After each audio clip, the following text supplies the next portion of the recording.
పెళ్లి జరగాల్సిన ఇంట్లో ఒక్కసారిగా విషాదం నెలకొంది. కూతురు పెళ్లిని దగ్గర ఉండి చేయాల్సిన తండ్రి రోడ్డు ప్రమాదంలో చనిపోయాడు. వికారాబాద్ జిల్లా యాలాల్ మండలం సంగెంకుర్దు గ్రామంలో ఘటన జరిగింది. గ్రామానికి అనంతప్ప కూతురు పెళ్లిని ఇవాళ నిశ్చయించారు.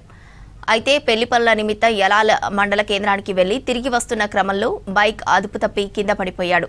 అనంతప్ప తలకు తీవ్ర గాయాలయ్యాయి. వెంటనే తాండూరు ప్రభుత్వ ఆసుపత్రికి తరలించారు.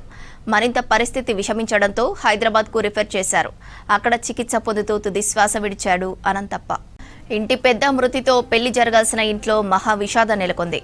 పెళ్లి కోసం వేసిన టెంటు కిందనే అనంతప్ప అంతిమ సంస్కారాలు నిర్వహించారు బంధువులు. అనంతప్ప మృతితో గ్రామంలో విషాద ఛాయలు అలుముకున్నాయి.